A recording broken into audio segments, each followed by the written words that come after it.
자, 프린트 다 받으셨나요? 네. 여러분 반갑습니다. 캠브리지 동아시아사 한국사 시간이 돌아왔습니다. 자, 우리 지난 시간에 무엇에 대해서 배웠냐면은 한반도의 통일된 정부의 수립을 시도하였으나 결국 좌절되었고, 그것을 막아보고자 했던 과정에서 제주 4.3 사건이라고 하는 현대사의 비극적인 일이 일어났음에 대해서 배웠었습니다. 그죠? 자, 이번 시간에 이제 우리나라 최초의 민주주의 선거인 50총선거를 통해서 대한민국 정부가 수립되고, 북한에는 조선민주주의 인민공화국이 수립되면서 남북의 분단이 확정되는 과정을 같이 한번 이야기해 보도록 하겠습니다. 지겹지 이제? 하도 많이 들어서. 네. 하도 많이 들어서 지겹겠지만 선생님이 매번마다 이렇게 강조를 하는 이유가 다 있어요. 시험 문제 어떤 식으로 많이 나오기 때문에 시기순에 따라 순서대로 사실을 나열하거나 여기와 이 사이에 들어간 것들을 파악하는 게 자주 나오기 때문에 요거 꼭 알아둬야 돼서 여러 차례 반복해서 말씀드리고 있습니다. 자, 후딱 간단하게 요약해서 정리해 보도록 할게요. 1945년 8월 15일 우리나라는 해방을 맞이했습니다. 그것을 우리가 독립운동을 꾸준히 이어온 결과이기도 하지만 직접적으로는 외세가 우리나라를, 미국과 소련이, 연합국이 일본과의 2차 세계대전에서 승리에 의해서 주어진 결과이기도 하다라고 이야기를 했어요. 그래서 38도 선을 기준으로 북쪽에는 소련군이, 남쪽에는 미군이 점령하게 되면서 이후에 한반도의 운명은 이들 미국과 소련의 손에 달려있게 되었다라고 이야기를 했어요. 그래서 어떻게 한반도에 통일된 국가를 세울 것인가를 놓고 모스크바 3국 외상회의가 열렸는데, 여기서 결정된 신탁 통치의 문제가 한국인들에게 크게 눈에 들어왔어요. 부각되었어요. 그죠? 그래서 처음에는 다 같이 신탁 통치를 식민 지배의 연장인 것처럼 이해를 해서 반대를 했었는데, 공식 발표 이후에 좌익 성향의 사람들은 신탁 통치가 아닌 이 모스크바 3국 외상회의 결정사항 전체를 지지하는 쪽으로 돌아서게 되었다라고 이야기를 했습니다. 그래서 이념적 성향에 따른 국내에서 좌와 우의 대립과 분열이 일어나게 되었다라고 이야기를 했어요. 그래서 서로 자신에게 우호적인 정부를 세우고자 했던 미국과 소련의 경우에는 미소 공동위원회를 처음으로 가졌었는데 의견 일치를 보지 못하고 결렬되어 버리고 말았다라고 이야기를 했습니다. 뿐만 아니라 이후에 북한에서는 독자적인 토지개혁을 진행하고 남한에서는 남한만이라도 단족 정부를 세워야 된다라는 이승만의 정읍 발언 같은 것들이 나오게 되면서, 이러다 미국과 소련의 합의가 이루어지지 못하는 거 아니냐, 이러다 남과 북이 영영 달라져 버리고 갈라져 버리는 게 아니냐라는 분단의 위기가 나타나기 시작하였다라고 이야기를 했어요. 그래서 그것을 막아보고자 여운형 같은 사람을 중심으로 좌우합작 운동이 전개되었지만 끝내 좌우익의 대립을 극복하지는 못하였고, 결국 2차 미소 공동위원회도 결렬되면서 미국은 한국 문제를 소련이랑 더 이상 대화하지 못하겠다라고 하면서 유엔으로 넘겨버렸어요. 그죠? 그리고 유엔에서는 인구 비례에 따른 남북한 총선거의 실시를 결의했는데 소련은 그것을 받아들이지 않았어요. 그죠?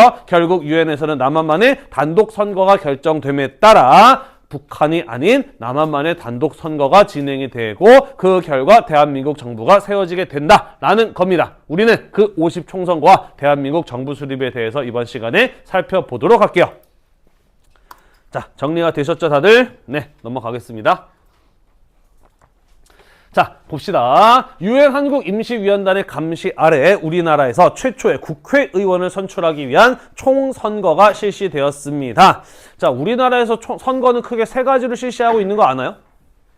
대선, 총선, 지선, 이렇게 세 가지 선거하고 실시하고 있는데, 대선은 뭘까? 대통령 선거고, 총선은 국회의원 뽑는 거고, 지선은 지방선거, 시장, 도지사, 그죠? 이런 사람 뽑는 거 지선이죠. 다시 말해서 50 총선거는 총선, 국회의원을 뽑는 선거였다라는 겁니다. 나라를 세워야 되는데 왜 국회의원 먼저 뽑을까? 대통령 먼저 뽑아야 되는 거 아니야? 국회의원이 대통령을 뽑나요? 뭐 그럴 것도 있고요. 또 자, 민주주의, 근대 민주주의 국가의 가장 큰 특징 중에 하나는 법치 국가죠. 나라가 있기 위해서는 뭐가 있어야 됩니까? 법이 먼저 있어야 돼요. 그죠? 그리고 그 법에 따라서 나라를 만들어 나가게 되는 것이거든요. 국회의원이 하는 일이 뭐예요? 법 만드는 일이에요. 그죠? 그래서 일단 법을 먼저 만들어야 되기 때문에 그죠? 총선거가 실시되었다라고 보시면 되겠습니다. 자, 이승만 같은 사람의 경우에는 진작부터 남한만의 단독 선거를 해야 된다라고 주장해 왔습니다. 따라서 이승만과 같은 우익 쪽 사람들의 경우에는 남한만의 단독 선거가 실시되었을 때 적극적으로 참여하는 모습을 보였다라는 것이죠. 이해가 되시죠? 또 뿐만 아니라 한국민주당 같은 우익적 성향의 사람들도 마찬가지였어요. 적극적으로 50 총선거에 실시했습니다. 자, 중도적인 성향을 보이는 사람들의 경우에는요, 이 남한만의 단독 선거, 이것은 분단을 확정 짓는 것과 같기 때문에 사실 적극적으로 동참할 의지를 가지고 있지는 않았습니다만은 일단은 선거에 먼저 참여해서 국회의원이 되고 그 이후에 여러 가지 문제들을 해결해 나가야 된다라고 생각을 하게 되었습니다. 그래서 중도 세력 가운데 일부는 일단은 선거에 동참하는 모습을 보였다라는 것이죠. 다만 김규식처럼 끝까지 남북의 분단을 막아보고자 했던 남북 협상 세력들, 우익이지만 남한만의 단독 선거에 찬성하지 않았던 사람들의 경우에는 한반도의 분단을 확정짓는 선거에 동참할 수 없다라면서 50 선거에 참여하지 않았다라는 것입니다. 그리고 좌익 쪽 성향의 사람들도 마찬가지로 단독 선거에 대해 반대하면서 남한만의 선거에 대해 반대하면서 파업이라든지 시위의 형태로 반대 투쟁을 이어가면서 좌익 쪽 성향의 사람들이 선거에 참여했다 안 했다? 안 했다라는 거예요. 이해가 되시죠? 네, 50 총선거의 포스터가 나와 있고요. 당시에 글을 쓰거나 읽을 줄 모르는 사람들이 많아서 숫자가 아니라 막대기로 기호를 표시해 놓은 당시의 선거 포스터가 되겠습니다. 요 아이의 경우에는 지금 비밀 투표의 원칙을 위반하고 있네요. 그죠? 뭐 보나 지금 보고 있네요. 이분도 이제는 할아버지가 돼서 돌아가셨겠지, 그지? 자, 봅시다. 어떻게 이 선거는 어떻게 실시가 되었느냐? 민주주의 선거에 4가지 원칙이 있어요. 요게 시험 문제에 나오진 않겠지만은 상식적으로 알아두도록 합시다. 보통선거, 직접선거, 평등선거, 비밀선거예요. 모든 국민들에게 특별한 자격 조건 없이 투표권을 주는 것 보통선거라고 합니다. 직접선거, 국민이 직접 투표하는 것이고요. 평등선거, 모두가 똑같이 한 표씩 행사하는 것이고요. 비밀선거, 누가 누구에게 투표했는지 모르게 투표하는 이것을 가지고 비밀선거라고 이야기를 합니다. 미국 유엔 한국임시위원단에 의해서 실시된 50 총선거의 경우에는 이 4가지의 원칙이 적용된 민주주의 선거였다라는 것이고요. 당시의 투표권은 21세 이상의 성인들에게 주어졌다라는 것입니다. 총 몇 퍼센트의 투표율을 보였느냐? 95.5%의 투표율을 보였어요. 높은 건가요? 어마어마한 거죠, 그죠? 우리 지난번 대통령 선거 때 아마 한 70% 정도의 투표율이 나왔었죠, 그죠? 그리고 대박이다, 역대급으로 많이 투표했다라고 이야기를 했는데 95.5% 엄청 높은 투표율이라는 거를 알 수가 있겠죠, 그죠? 그만큼 해방 이후에 정부 수립에 대해서 국민들이 높은 관심을 보였고 높은 적극적인 참여율을 보였다라고 볼 수가 있겠네요.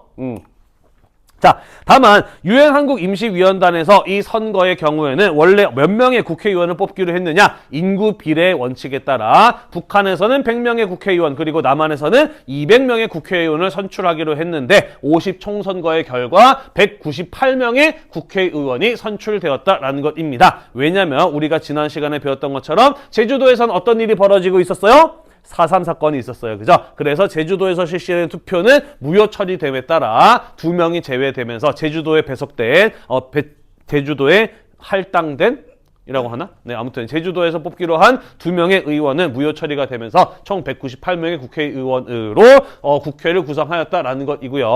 이렇게 만들어진 우리나라의 최초의 입법기관인 국회의 경우에는 재헌국회라고 이야기를 합니다. 왜냐? 자, 선생님이 아까 이야기했어요. 왜 국회의원 선거부터 먼저 실시했다 그랬나요? 나라를 만들려면 뭐가 있어야 되기 때문에? 법이 있어야 되기 때문이라 그랬어요. 그죠? 그런데 법이 있으려면 또 법의 근본이 되는 우리나라는 어떤 나라다라고 규정 지을 수 있는 우리나라의 정체성을 규정 짓는 뭐가 있어야 돼요?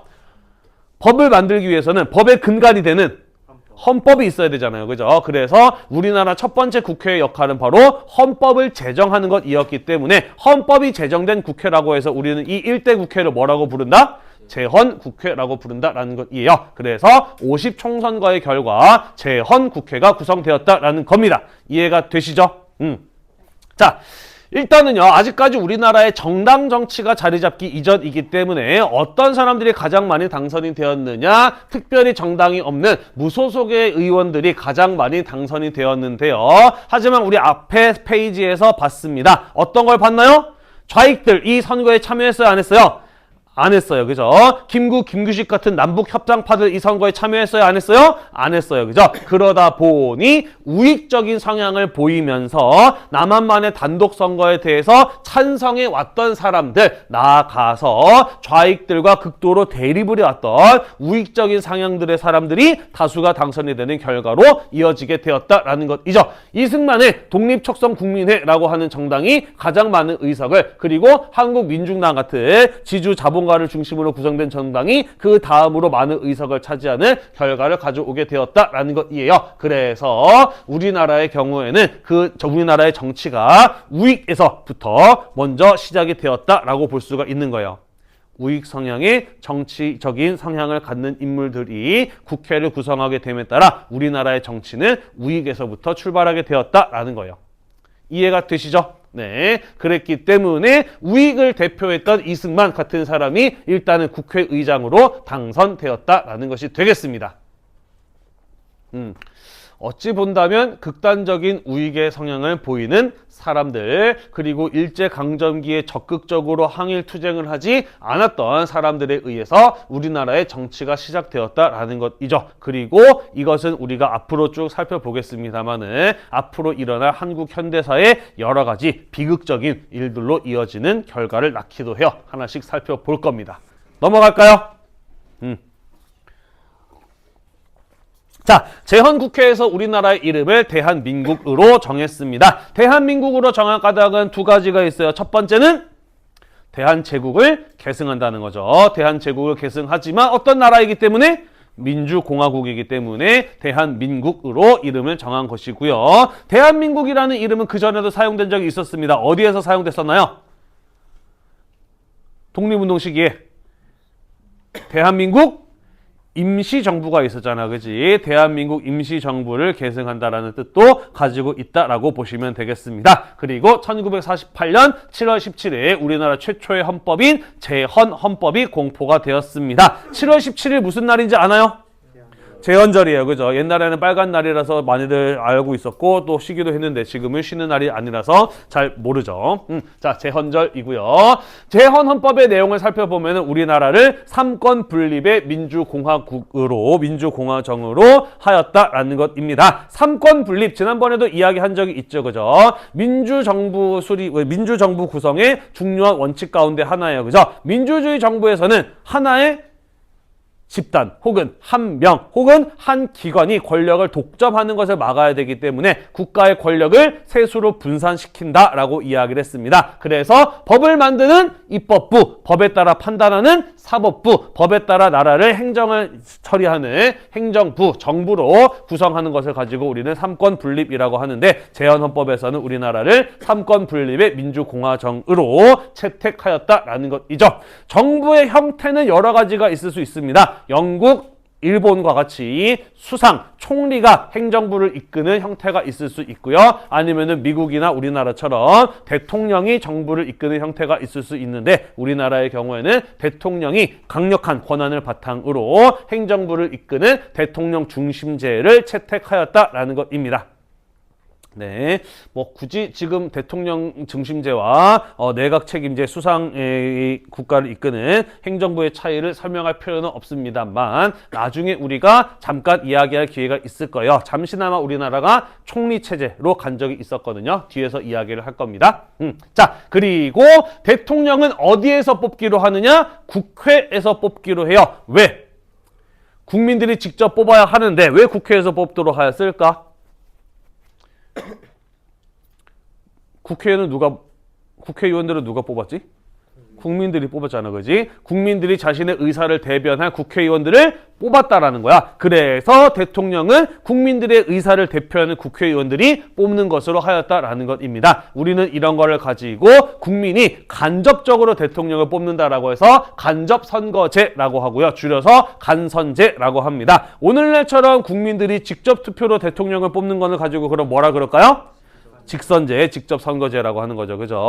대통령은 국회에서 선출하는 간선제가 재헌 헌법에서 일단은 정해졌다라는 것입니다. 대통령의 임기는 4년이었고요. 연임이 가능했습니다. 연임이 가능하다는 건 무슨 말일까요? 그렇죠. 한 번 더 할 수 있다. 연속으로 2번 할 수 있다. 라고 규정을 하였다라는 것이 되겠습니다. 이해가 되시죠?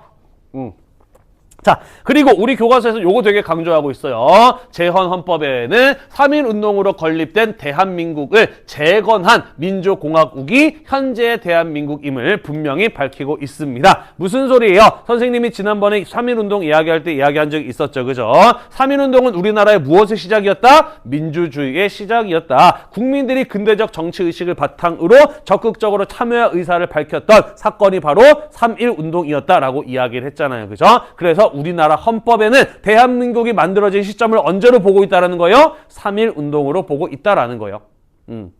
그만큼 3.1운동이 중요하다라는 이야기가 되겠습니다. 교과서에서 왜 자꾸 요거를 강조하고 있냐면은요, 최근에 몇 년에 들어서 그 약간 좀 정치적인 성향이 극단적인 사람들이 대한민국의 건국 시점을 3.1운동이 아니라 1948년으로 보아야 된다라고 주장하는 사람들이 있거든요. 대체로 이승만 정부의 역할을 강조하고자 하는 자신의 어떤 의도적인 상황 속에서 그런 말들을 하는 사람들이 있는데, 어쨌든 헌법에는 3.1운동을 우리나라의 건국 시점으로 보고 있다라는 것이에요. 요거 정도는 일단은 좀 기억해 두었으면 좋겠네요.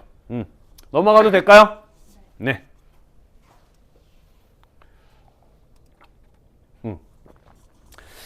자, 아까도 이야기했듯이 우리나라의 첫 번째 국회는 재헌국회였습니다. 그죠? 그리고 대통령은 어디서 뽑기로 했어요?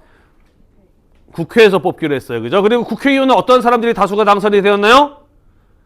우익들이 다수가 당선이 되었어요. 그죠? 그래서 우익 정치인을 대표하는 이승만 같은 사람이 198명 중에 180표를 받아서 압도적인 표차로 대통령에 당선이 되었다라는 것이고요. 부통령으로는 이시영 선생이 당선이 되었습니다. 지금은 없는 제도이지만 옛날에는 우리나라에 부통령 제도가 있었어요. 그게 여기 나와 있는 이시영 선생이었다라는 겁니다. 이름 들어봤나요? 이시영? 언제 들어봤지? 언젠가 들어본 것 같아요. 네, 간도 삼원보에 독립운동 기지를 건설하기 위해서 전 재산을 털어서 만주로 갔던 형제의 이름이 이회영, 이시영이었어요. 그지? 네, 신민회에서 활동했던 이회영 선생의 동생이 이시영 선생이 되겠습니다. 이회영 선생의 경우에는 일제강점기 중에 돌아가셨고요. 이시영 선생의 경우에는 마지막까지 대한민국 임시정부에서 활동을 하다가 귀국하신 분이었거든요. 따라서 이시영 선생 같은 분이 부통령에 당선이 됐다라고 하는 것은 이 대한민국 임시정부에 대한 지지도가 꽤나 높았음을 보여주는 것이기도 하다라는 겁니다. 그리고 이때 당시에 국회의원이 아니라서 대통령의 출마 자격도 없었던 김구 선생이 이 투표에서 몇 표였지? 9표인가? 13표 정도를 받았어요. 그러니까 이런 부분이 살짝 아쉬운 거죠. 선생님이 지난번에 그런 얘기 하지 않았나요? 독립운동가로서의 김구 선생님은 굉장히 훌륭하고 존경할 만한 분이지만 정치인으로서는 가끔 아쉬운 부분이 있다라고 이야기를 했잖아. 그지? 좌우합작운동에 동참하지 않았던 점이나 국회의원 선거 때 이 남한만의 단독 선거에 찬성할 수 없다라고 하면서 불참하셨던 거. 그래서 국회의원에 당선이 되지 않았던 거. 그래서 초대 대통령도 이승만 같은 사람이 당선될 수밖에 없었던 거. 이런 것들은 김구 선생님에게 갖는 정치인으로서 약간 아쉬운 면이라고 선생님은 개인적으로 생각을 합니다. 그랬으면 어땠을까 하는 아쉬움이 남는 거죠. 자, 아무튼 대통령까지 뽑히게 되면서 1948년 8월 15일 우리나라는 대한민국이 수립되었음이 공식적으로 선포가 되었고요. 이 선거를 감시했던 유엔에서도 대한민국이 한반도 내에 유일한 합법정부, 그러니까 북한 정부는 아니고 한반도의 남한 정부만이 유일한 합법정부임을 결의하는 것을 48년에 승인하게 되었습니다. 그래서 한반도에 대한민국 이라고 하는 오늘날 우리나라 정부가 만들어지게 되었다라는 것이고요. 이로써 남한과 북한의 분단도 확정되었다라고 볼 수가 있는 겁니다. 넘어갈까요? 네, 자, 우리는 그래서 어떻게 대한민국 정부가 세워지게 되었는가에 대해서 이야기를 해보았습니다. 자, 북한에서 있었던 일들, 이 시기에 북한에서 있었던 일들 몇 가지 간략하게 이야기를 해보도록 할게요. 자, 소련군은 38도선 이북으로 진주하였을 때 북한 지역의 인민위원회에게 행정권을 이양하고 그를 자치기관으로 인정하였다라고 되어 있습니다. 무슨 소리냐? 자, 우리 지난번에 이런 이야기를 하였어요. 일본의 패망이 예상되는 시점에서 조선 총독부의 행정력이 무력해졌을 때 우리나라가 무정부 상태에 빠질 수가 있기 때문에 그것을 막기 위해서 여운형 같은 사람이 건국준비위원회 같은 것들을 만들었다라는 거 이야기를 했었죠. 그죠? 네. 그리고 미국이 진주가 예상되는 시점에서 미국과 대등한 입장에서 교섭하기 위해서는 우리나라도 이미 국가가 수립되었음을 선포할 필요가 있다라고 생각을 해서 조선인민공화국이라고 하는 것을 수립하였다라는 것도 이야기를 했었어요. 그리고 전국 각지에 행정력을 발휘할 수 있는 인민위원회라고 하는 것을 조직하였다라고 이야기를 했었습니다. 대충 기억이 나나요? 네. 자, 그런데 미국의 경우에는 이 조선인민공화국과 인민위원회를 인정했나요? 인정하지 않았나요?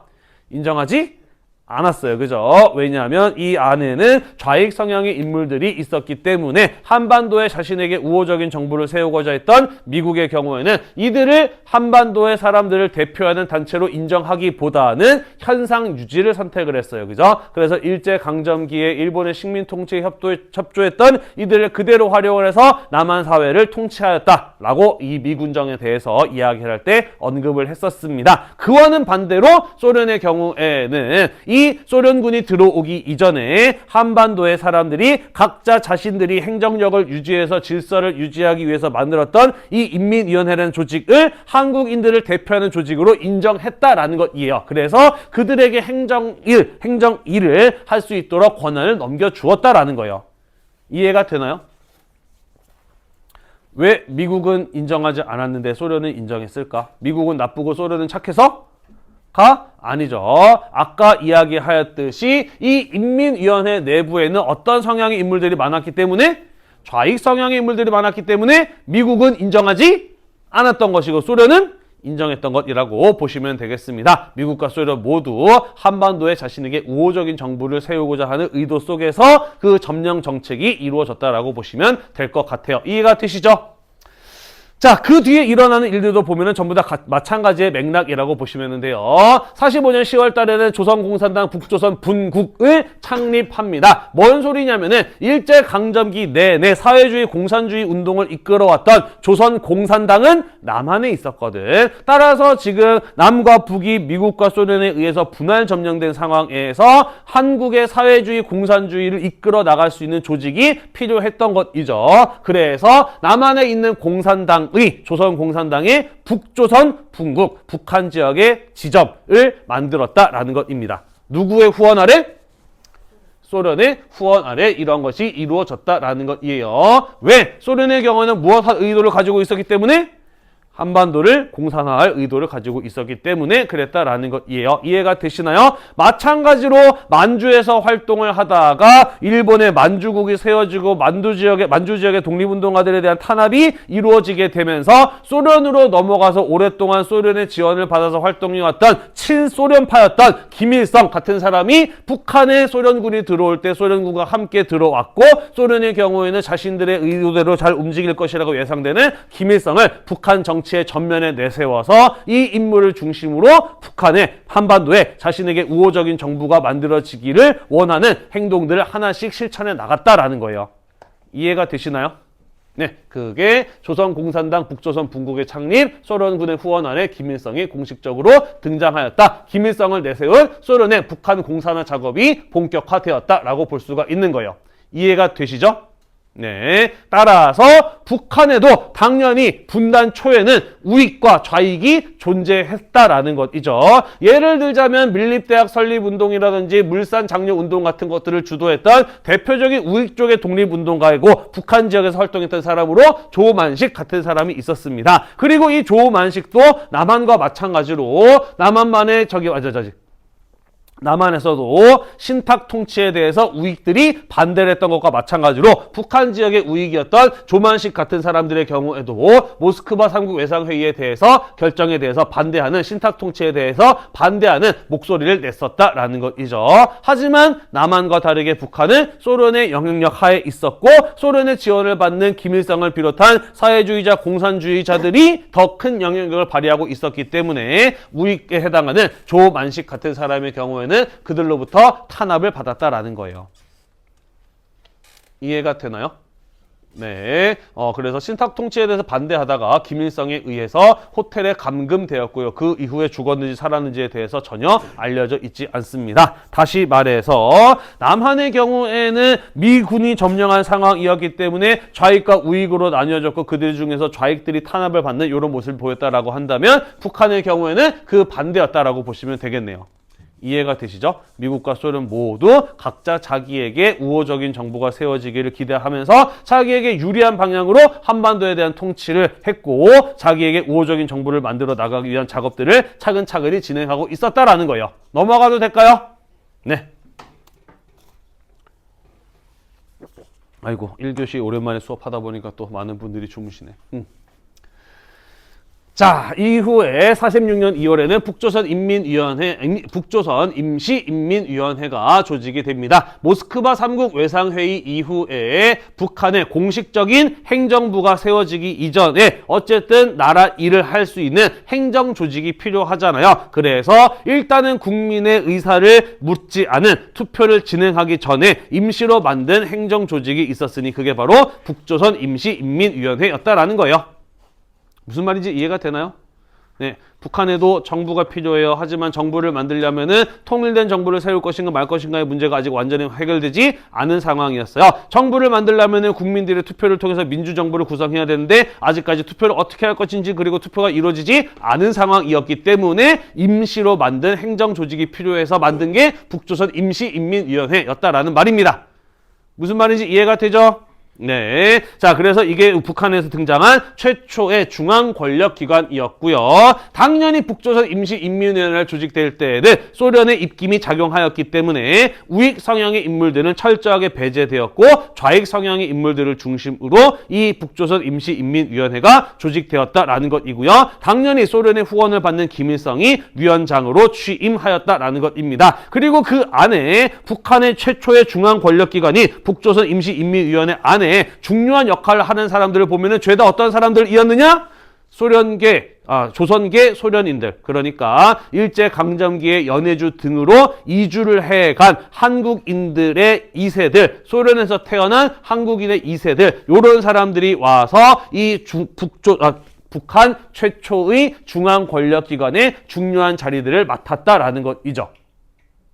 이해가 되나요? 네, 그래서 늘 계속해서 이야기하듯이 소련의 경우에는 북한 지역에서 자신에게 우호적인 정부를 만들기 위한 작업을 차근차근히 진행하고 있었다라는 것이에요. 이해가 되시죠? 자, 그랬기 때문에 미국과 소련의 합의가 이루어지기 더 어려웠던 것이고 통일된 정부를 수립하는 데에는 훨씬 더 큰 장애물이 존재하고 있었던 겁니다. 이렇게 이해하시면 돼요. 됐나요? 네, 토지개혁이 바로 그 결정적인 조치였다라고 볼 수 있는 것이죠. 토지개혁 선생님이 지난번에도 이야기했다시피 일제강점기 아니 그 이전에 조선시대 때부터 토지 소유의 불균형 문제가 사람들의 생존을 위협할 만큼 상당히 심각한 사회적인 문제였기 때문에 해방 직전에 오게 되면은 좌익 우익 할 것 없이 모든 독립운동단체들이 토지개혁에 대해서 건국 강령으로 이야기를 했었고 우리나라 사람들의 경우에도 해방 이후가 되면은 토지개혁이 이루어질 것을 기대하고 있었다라고 이야기를 했어요. 다만 해방이 되자마자 바로 토지개혁이 이루어질 수 없었던 이유는 이것을 어떤 방법으로 할 것인가에 대해서 합의를 이루지 못했기 때문이었다라고 이야기를 했습니다. 그죠? 자, 그런데 북한은 지금 소련이 점령한 상황이었어요. 그죠? 그리고 소련의 지원 아래 김일성 같은 공산주의자들이 권력을 잡게 된 상황이었어. 그래서 이러한 상황에서 이 토지개혁의 문제는 남한과 함께 처리해야 할 해방 이후의 중요한 개혁 과제 가운데 하나였는데 북한 지역의 경우에는 남한 사회와는 별개로 독자적으로 토지개혁을 진행해 버렸다라는 거예요. 어떤 방식으로? 무상몰수, 무상분배라는 공산주의적인 방식으로 진행해 버렸다라는 것이죠. 왜? 무엇하기 위함이었다? 한반도에 소련에게 우호적인 정부를 세우고자 하는 조치였다라는 거예요. 이해가 되시죠?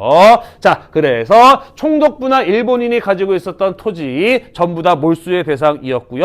한국인이 가지고 있는 토지의 경우에는 5호 정보 한 15,000평 이상 가지고 있는 땅들의 경우에는 몰수의 대상이 되었다라는 것입니다. 그래서 이렇게 몰수된 토지는 아무런 대가 없이 북한 지역의 농민들에게 분배가 이루어졌으니 그게 바로 북한의 토지개혁이었다라는 것이에요. 이렇게 함으로써 북한은 사회주의적 경제체제를 만들 수 있는 기반을 마련하고 강화했다라고 볼 수가 있는 겁니다. 그리고 이로써 남한과 북한의 경제 구조가 달라지게 되면서 이러다 진짜 분단이 되는 거 아니야? 라는 위기감이 나타나기도 하였다라는 것이죠. 이해가 되시죠? 그리고 이 과정에서 지주나 자본가들에 대해서 폭력, 추방 혹은 살해 같은 이런 폭력적인 방법들이 동원이 됨에 따라 북한 지역의 이 토지개혁에 대해 반대했던 지주 자본가들이 대다수가 38도선을 넘어서 남한 지역으로 이동해왔고 그 과정에서 자신의 가족과 재산을 빼앗겼던 사람들이 서북청년단 같은 것들을 조직하기도 하였다라는 거 어제 제주 4.3 사건 이야기하면서 언급을 했었습니다. 기억이 나시죠? 네. 자, 그 외에도 노동법, 남녀평등법법, 산업국유화법 같은 것들이 공포가 되면서 점점점 북한 지역의 경우에는 남한만의 단독 정부가 세워지기 이전부터 사회주의 국가로 나아가는 단계를 차근차근히 밟아 나가고 있었다라는 거예요. 넘어갈게요. 자, 그 이후에도 마찬가지였습니다. 북조선 임시인민위원회를 공식 조직인 북조선인민위원회로 재조직을 하고요. 북한군이 조선인민군을 창설하는 등 북한 지역에서도 단독정부, 북한만의 단독정부를 세우기 위한 준비를 차근차근히 진행해 왔다라는 겁니다. 아니, 그러면 북한만의 단독정부를 만들기 위한 준비를 그렇게 차근차근히 해 왔으면서 왜 김구나 김규식 같은 사람이 북한의 정치 지도자를 만나서 남한만의 단독정부 수립과 분단을 막기 위한 협상을 제안했을 때 북한의 정치 지도자들은 그거를 받아들여서 협상에 참여를 했느냐? 뭐 하기 위함이었다? 그렇죠. 우리는 통일된 정부를 세우려고 했는데 너네가 먼저 분단 결정한 거야 라고 하는 남북 분단에 대한 책임을 남한에게 넘기고 자신들의 정당성과 명분을 얻기 위한 행위였다라고 이야기를 했습니다. 그랬기 때문에 대한민국 정부가 수립된 직후 마치 기다렸다는 듯이 북한에서도 총선거를 실시해서 최고인민회의, 우리나라로 치자면은 뭐 사법부하고 행정부하고 입법부를 모두 다 합쳐놓은 것이라고 할까요? 북한은 최고 권력기구인 최고인민회의를 구성을 하고요. 거기에서 북한 헌법을 제정하고 김일성을 수상으로 선출하고 내각을 구성하면서 조선민주주의 인민공화국이라고 하는 북한 정권이 수립되었음을 선포하였다라는 것입니다. 됐나요? 네. 그래서 이렇게 됨으로써 해방 이후에 통일된 정부를 세운다라는 과제를 수행하는 데에는 결국 실패해버리고 말았고요. 남과 북이 서로 다른 나라로 확정 지어지게 되었다라는 것입니다. 누구의 책임일까요? 한반도를 분할 점령한 미국과 소련의 책임일까요? 아니면 그것이 어쩔 수 없는 것이었다라고 한다면 그것을 막지 못했던 국내 정치인들의 책임일까요? 좌익과 우익으로 나뉘어져서 하나된 모습을 보이지 못했던 국내 정치인들의 책임일까요? 뭐 양쪽 모두에게 책임이 있을 수 있겠습니다만은 우리의 분단이 어떻게 이루어졌는가, 누구 쪽의 책임이 더 컸는가 한 번쯤 생각해 볼 필요가 있는 주제라고 생각을 해요. 나중에 수행평가 주제 가운데 하나로 들어가 있을 텐데 여러분들이 나름 지금까지 배운 역사적 지식을 바탕으로 어떻게 우리가 분단이 이루어지게 되었으면 그 책임은 누구에게 있는지도 한번 생각해 봤으면 좋겠습니다. 왜냐하면 이게 또 앞으로 우리가 어떻게 통일을 이룰 것인가, 그리고 앞으로 우리는 또 정부 구성에 있어서 어떤 것들을 중점을 둬야 될 것인가, 외국 세력과 우리나라의 정치 세력들의 관계는 어떠해야 될 것인가 같은 것들을 판단하는 데 중요한 밑거름이 되기도 하기 때문이에요. 됐나요? 네, 자 우리 이렇게 해서 총선거의 실시 그리고 남한과 북한의 각각 단독 정부가 세워지게 됨에 따라 분단이 확정되는 과정을 쭉 한번 살펴보았습니다. 수고하셨고요. 우리 다음 시간에는 해방 이후에 단독 정부 수립 말고도 중요한 개혁의 과제였던 친일파 청산 문제와 토지개혁 문제가 남한에서 어떻게 전개되었는지 마저 이어서 살펴보도록 하겠습니다. 오늘도 공부하느라 대단히 고생이 많으셨고요. 이 수업 영상이 여러분들의 한국사 공부에 도움이 되시다면 구독과 좋아요 잊지 말고 눌러주세요. 수고했습니다.